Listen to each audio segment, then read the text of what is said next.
राम उनका श्रृंगार कर रहे हैं, एक कौवा आता है वो चोंच मार कर जाता है। ये सारा वृत्तांत आप लोगों ने श्रवण किया है। तो राम जी माता सीता का श्रृंगार करते हैं, भगवान कृष्ण राधा जी का श्रृंगार करते हैं। केवल एक देव अधिदेव महादेव की कथा ऐसी है जिसमें पार्वती जी शिव जी का श्रृंगार करती है। शिव का श्रृंगार किस लिए, क्यों? कहा जल चढ़ाने के बाद वहीं पर पड़ी हुई पत्ती से, फूल से, जो चढ़े हुए फूल हैं, चढ़ी हुई पत्ती है, चढ़ा हुआ निर्माल्य है, जो भी शिव जी का है, उसी को धोकर वापिस भगवान का श्रृंगार कर कर आना चाहिए। किस लिए? कि हे भोलेनाथ, जब मैं इस संसार सागर से जाऊं, अखंड सुहाग लेकर पूरी श्रृंगार कर कर इस धाम से जाऊं। ऐसी कृपा जो पढ़ाओ, जो पढ़ाओ, चंदन नहीं है, हाथ से चंदन का स्मरण होना चाहिए। नहीं है हमारे पास लगाने को रोली, मोली, चंदन, जो भी आपके पास में, अबीर, गुलाल नहीं, अपने मन का गुलाल लगाइए, अपने मन का हृदय से दिल से रिझाने का प्रयास। ले जाओ, ले जाओ, दिल से चढ़ाइए। और जब भाव से, दिल से आप आनंद के साथ देवाधिदेव महादेव का आप पूजन करो, उसमें गलती ना हो, गलती। देखिए, पितरों की 3 बेटियों को श्राप लग गया। श्राप क्या लगा? तुम्हें पृथ्वी पर जाना पड़ेगा, मृत्यु लोक में जाना पड़ेगा, और तुम्हें मृत्यु लोक में जन्म लेना पड़ेगा। मृत्यु लोक में जाना पड़ेगा और तुम्हें जन्म लेना पड़ेगा। अब दुख आ गया। पितरों की बेटियां, इन्होंने पूछा हमारा भी कल्याण हो और पितृलोक में जितने पितर आए उनका भी कल्याण हो। जो अधोगति में, जैसे हमारी गति बिगड़ी है, हम अभी युवान अवस्था में हैं, आपको चोट लगी, आपने हमको श्राप दिया, मान लो कोई अधोगति में प्राण छोड़कर चला जाता है, उसका उद्धार कैसे हो? सनकादि ऋषि से पूछ रही है, आप कृपा करें, आप दया। इंद्रदेव ने ये बात सामने रखी थी ब्रह्मा जी से कि ब्रह्मदेव, भगवान शंकर से कहो कम से कम सीधे बैठ जाए। भगवान बोले हम नहीं बैठेंगे सीधे। तो पूछा क्यों? कि हमारा कोई बाप नहीं, हमारा कोई भाई नहीं, बारात कैसे देखेंगे? आगे से नंदी देखेगा, पीछे से हम देखेंगे। इसलिए नंदी पर उल्टे बैठे थे, शादी करने जा रहे थे, बिल्कुल उल्टे। सबसे अच्छी दिशा कौन सी होती है? 4 दिशा हैं, पूर्व, पश्चिम, उत्तर, दक्षिण। सबसे अच्छी दिशा कौन सी है? पूरब और पश्चिम को लोग मानते हैं। पूजन करने बैठते हैं तो कहां बैठते हैं? पूरब और पश्चिम में, ठीक है। पर शंकर उल्टे हैं, शिव उल्टे बैठे। इसलिए शिव आराधना कहां होती है? शंकर जी का जो जलाधारी है वो कहां है? उत्तर की ओर, उत्तर की ओर जलाधारी। शिव के भगत शंकर का पूजन करने बैठते हैं तो कहां बैठते हैं? दक्षिण की ओर। दक्षिण में भगत बैठता है, उत्तर की ओर जलाधारी रहती है।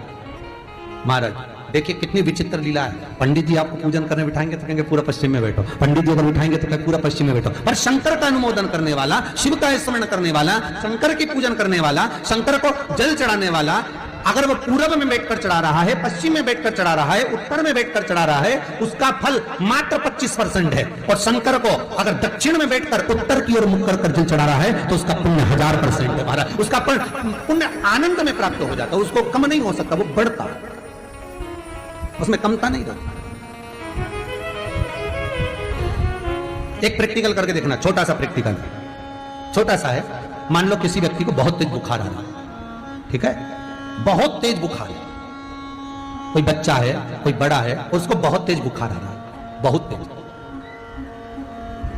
अब आज के जमाने में बुखार कोरोना के चक्कर में भी है, वो भी ध्यान रखना हो।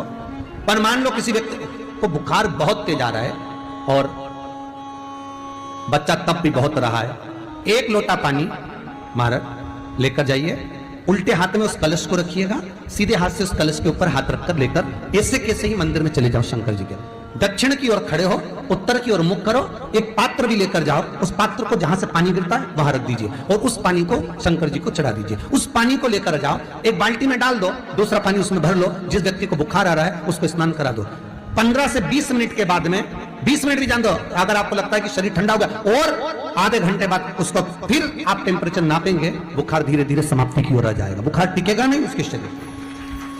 कि आप शंकर भगवान को जल चढ़ाएं, थोड़ा सा जल पात्र में रख लें, जहां पूजन कर रहे हैं, जब थाली से पूजन, पहले सबसे पहले तो जल ही चढ़ाओगे ना, जल चढ़ाने के बाद उस पात्र को रख लें, थोड़ा सा पानी उसमें बचा लें, 2-4 बूंद, 8 बूंद, 15 बूंद, 20 बूंद, 1 चुटकी, थोड़ा सा भगवान शिव की आराधना करी, आपने दिया बत्ती करा, पूजन करा, आराधना करी, मंत्र जाप करा, घंटी का नाद करा, और भी लोग आए, उन्होंने भी भगवान का नाम लिया। जब घर की ओर प्रवेश करें, पूजन की थाली जब लेकर चलें, तो जो कलश में जल हो उसका आचमन कर लें या अपने ऊपर छीट लें, उससे सुख का अनुभव हो।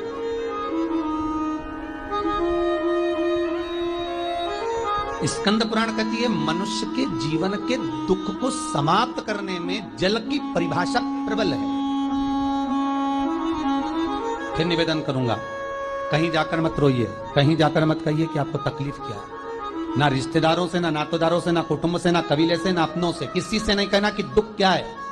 बस इतना करना कि किसी मंदिर में अगर पूजन करने जा रहे हो, आप जिस पाठ को कर रहे हो, जो पाठ आप करते हो, हमें ये भी नहीं कहना कि तुम शंकर का पाठ करो, हम तो ये भी नहीं कहेंगे कि शिव कवच करो, हम ये भी नहीं कहेंगे कि तुम हम बताएं वाला पाठ करो। तुम तो जो पाठ करते हो, तुम जो स्मरण करते हो, जो तुम मंत्र जाप करते हो, जो तुम नाम जाप करते हो, तुम्हारी मर्जी, तुम जो जपते हो, बस उस जप के समय पर कटोरी में, गिलास में, तांबे के पात्र में, पंचपात्र में जल हो, और उस जल का आचमन, उस जल का सींचन दुकान पर, घर पर रोज करना प्रारंभ कर दो। आधे से ज्यादा तुम्हारी तकलीफ, आधे से ज्यादा तुम्हारा कर्जा, आधे से ज्यादा तुम्हारा दुख तो भगवान यूं ही समाप्त कर दे, यूं ही।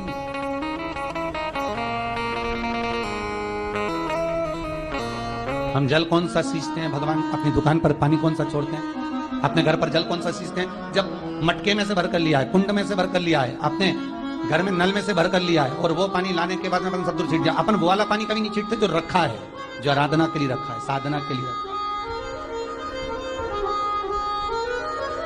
जो भगवत स्मरण के लिए रखा है, हमने वो नहीं छीटा, हम तो भर कर लाए और छीट।